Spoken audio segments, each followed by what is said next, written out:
फारूक शाह साहब ने सिर्फ अपने शहर भर के लिए ही नहीं बल्कि सूबे महाराष्ट्र के अक़लियती तबकों को किस तरीके से सहूलियत मिले इसके लिए कोशिश की है कि अभी भी 75 पैसे पर यूनिट बिजली के दरों में कमी की गई है। उसके लिए भी आमदार साहब ने जद्दोजहद किया। जिस तरीके से बांध का मजदूरान को और दीगर तबके के मजदूरान को सरकार की जानिब से सहूलियत मिलती है, वो 39 तबकों की यादी में अब पावरों मजदूरान को भी उसमें शामिल कर दिया गया है।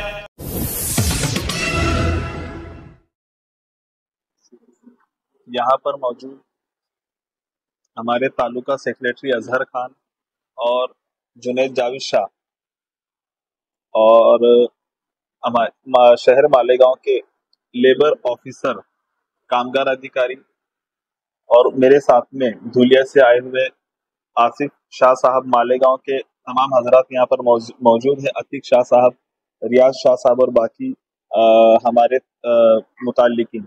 मैं आप लोगों को बताना चाहूँगा, गुज़िश्ता 5 सालों से आप लोगों ने देखा होगा किस तरीके से शहर धुलिया के हरदिल अजीज आमदार हरदिल अजीज रुकन असम्बली फारूक शाह साहब ने अब सिर्फ अपने शहर भर के लिए ही नहीं बल्कि सूबे महाराष्ट्र के अक़लियती तबकों को किस तरीके से सहूलियत मिले इसके लिए कोशिश की है। मैं आपको एक छोटा सा एग्जाम्पल बताना चाहूँगा, एक मिसाल देना चाहूँगा। शुरुआती दौर में आप लोगों ने देखा होगा कोरोना नामी बीमारी अपने सूबे में नहीं बल्कि देश भर में ही नहीं बल्कि पूरी दुनिया में कोरोना नामी बीमारी आई थी। उस वक्त में पूरे महाराष्ट्र में कोरोना चेक करने के लिए VDRA लैब सिर्फ पुणे में हुआ करता था। पुणे के बाद में उस वक्त में आरोग्य मंत्री से मिलकर राजेश टोपे साहब उस वक्त में आरोग्य मंत्री थे, हेल्थ मिनिस्टर, उनसे मुलाकात करके बहुत जद्दोजहद के बाद में पुणे के बाद पहली VDRA लैब यानी महाराष्ट्र में दूसरी VDRA लैब शहर धुलिया में नाफिज की गई थी, जिसका फायदा धुलिया शहर में ही नहीं बल्कि मालेगांव, नंदुरबार, जलगांव, अहमदनगर आसपास के बहुत सारे अजला ने उसका फायदा उठाया था। उसके बाद में उस वक्त में भी हमारे पावरलूम एसोसिएशन की जानिब से ऐसी मालूमात मिली थी कि बिजली के दर बहुत ज्यादा थे, तो उस वक्त में भी बिजली के दर में कमी की गई थी। उसके बाद आप लोग देखोगे कि कब्रिस्तान एक कब्रिस्तान का वॉल कंपाउंड बनाना था हम लोग को, तो ऐसी मालूमात मिली कि गैर सरकारी जगहों पर सरकारी फंड नहीं दिया जाता है, ऐसे कवानीन थे। उस वक्त के अल्पसंख्यक मंत्री माइनॉरिटी मिनिस्टर जनाब नवाब मलिक साहब से मुलाकात करके उनसे बार बार पाठपुरावा करके ये कवानीन में तरमीम की गई थी और एक GR निकला था कि सूबे महाराष्ट्र में जा कहीं भी कब्रिस्तान को वॉल कंपाउंड बनवाना हो, चाहे वो जगह सरकारी हो या ट्रस्ट की यानी गैर सरकारी हो, उसको सरकारी निधि मिलेंगी, सरकारी फंड मिलेंगे।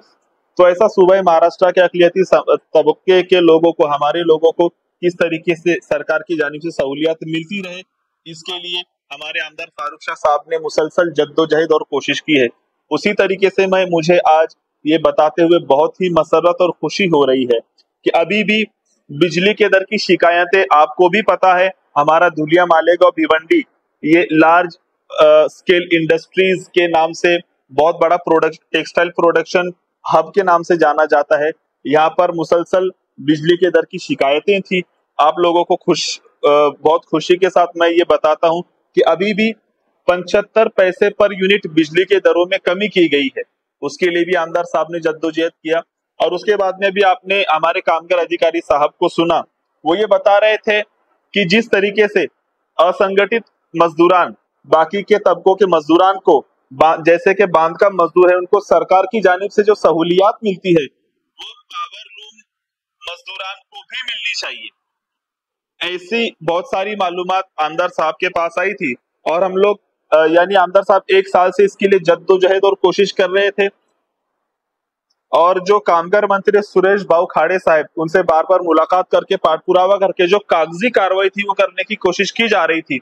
उसके जवाब में अभी महाराष्ट्र शासन की जानिब से, कामगार मंत्रालय की जानिब से ये उनकी तरफ से लेटर आया है जिसके ऊपर हमारे धुलिया शहर के हरदिल अजीज रुकन असम्बली, उनका नाम भी इंक्लूडेड है कि बहुत बरसों से जिस तरीके से बांध का मजदूरान को और दीगर तबके के मजदूरान को सरकार की जानिब से सहूलियत मिलती है, वो 39 तबकों की यादी में अब 90वें नंबर पर पावरलूम मजदूरान की शमूलियत हो चुकी है।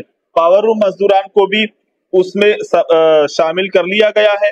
तो जिस तरीके से अब तक दीगर तबके के मजदूरान को सरकार की जानिब से सहूलियत मिलती थी, इंशाअल्लाह जल्द अज जल्द वो पावरलूम मजदूरान को भी मुहैया हो जाएंगी। मैं आपको बताऊंगा कि अभी ये सरकार की जानिब से लेटर आया है। अभी ये योजना किस तरीके से चलाई जाए, ये मुहिम किस तरीके से चलाई जाए, इसके ऊपर काम शुरू है। और कल ही इंशाल्लाह आमदार साहब मुंबई जा रहे हैं।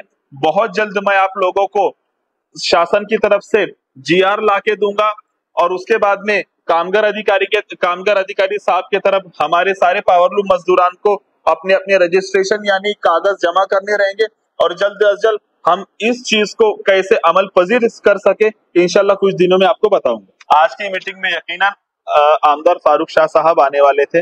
मैं आप लोगों से उनकी जानिब से मुआजरत चाहता हूं। मैं आपको बताना चाहूंगा हमारे धुलिया शहर की में जो पांजरा नदी है उसमें 50,000 क्यूसेक पानी छोड़ा गया है। तो एक बहुत बड़े अमाउंट में पानी धरन में से छोड़ा गया है। वो इसके लिए हमारा धुले आज अलर्ट पे है और नदी के जो कोस्टल साइड है, हमारे नदी के किनारे के लोग हैं, वो लोग बहुत अलर्ट है, उनको साइड में शिफ्ट किया गया है। इस वजह से अपनी जिम्मेदारी को समझते हुए आमदार साहब ने वहां पर रहना जरूरी समझा और आप लोगों से उनकी जानिब से मुआजरत चाहता हूँ। मैं मालेगांव के मजदूरों से आप लोगों के चैनल के माध्यम से ये अपील करना चाहता हूँ कि इंतजार में ना बैठे कि कोई स्कीम जब आएगी ऐलान होगा तो जाकर हम पेपर बनाएंगे। होता ये है कि हम घंटों इंतजार में लगते, फिर पता चलता है कि आपके पास ये पेपर नहीं है या पेपर भी है, करेक्शन। तो स्कीम हर हाल में आएगी।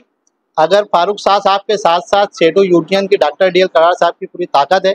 मैं फारूक शाह साहब के फर्जंद यहाँ मौजूद है, ये उनको मैसेज देना चाहता हूँ कि मजदूर यूनियन की तरफ से जिस तरह की भी आपको मदद लगेगी हम आपके लिए तैयार हैं। तो मैं मजदूरों से ये कहना चाहता हूँ कि हर तरह की तैयारी के लिए पहले से रहें। इंशाअल्लाह हम अब सरमायादारों के भरोसे ना रहते हुए गवर्नमेंट से अपना हक लेने की पूरी तैयारी में, बस आप लोगों का साथ चाहिए। मालेगांव के मजदूरों से मेरा इतना ही कह रहे हैं। अजहर खान। आपल्या राज्यात अनेक असंघटित उद्योग आहेत, त्या क्षेत्रामध्ये असंघटित कामगार काम करत असतात। ह्या असंघटित कामगारांना त्यांचे लाभ मिळावे किंवा त्यांना सामाजिक सोयी सुविधा मिळाव्यात म्हणून विविध संघटना, आमदार, खासदार हे प्रयत्नशील असतात। तसेच ह्या आपल्या मालेगावमध्ये पॉवरलूम हे सेक्टर आहे, ह्या सेक्टरमध्ये हे जे असंघटित कामगार आहेत ह्या कामगारांच्या प्रश्नांसाठी आमदार श्री शाह फारुक अनवर यांनी 15/1/24 रोजी जे इतर ठिकाणी बांधकाम कामगारांना जसे लाभ मिळतात बांधकाम कामगारांना, त्या धर्तीवर पॉवरलूम कामगारांना लाभ मिळावेत म्हणून त्यांनी माननीय मंत्री सुरेश भाऊ खाडे कामगार मंत्री यांना पत्र दिलेलं आहे। तसंच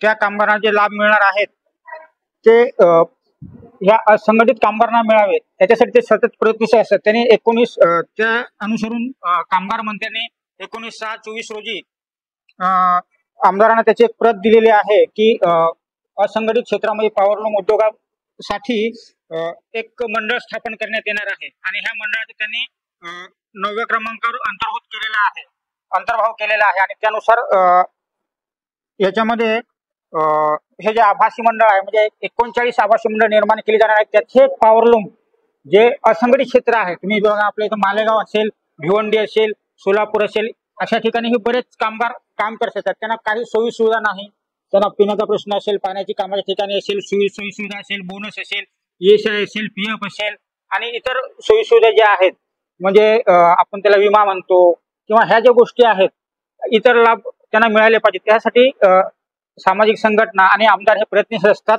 आणि त्याला अनुसरून शासनाने 6/7/23 रोजी असंघटित कामगार कल्याण महामंडळ स्थापन करण्याचा निर्णय घेतला आणि हा निर्णय घेतल्यावर ह्याची 9व्या नंबरवर म्हणजे पॉवरलूम उद्योगातील कामगारांसाठी 9व्या नंबरवर त्याचा अंतर्भाव केलेला आहे आणि ह्याच्यावर वरच्या लेवलला म्हणजे मंत्रालयात याचं पुढचं काम चालू आहे, त्याचं मंडळाच्या काय काय गोष्टीला आवश्यक आहेत किंवा ही योजना कशा प्रकारे राबवायची, त्याच्या कोणकोणत्या गोष्टी आवश्यकता आहेत, कशा प्रकारे राबवावी, ह्या प्रकारे प्रयत्न चालू आहेत. आणि ते पूर्ण झाल्यानंतर जेव्हा शासन GR काढेल की ह्या योजना अशा प्रकारे ह्या कामगारांना लागू करावी, त्यानंतर ती लागू केली जाईल आणि तो GR आल्यास मग तिथे आमचे कामगार विभाग ही पुढची कारवाई करेल.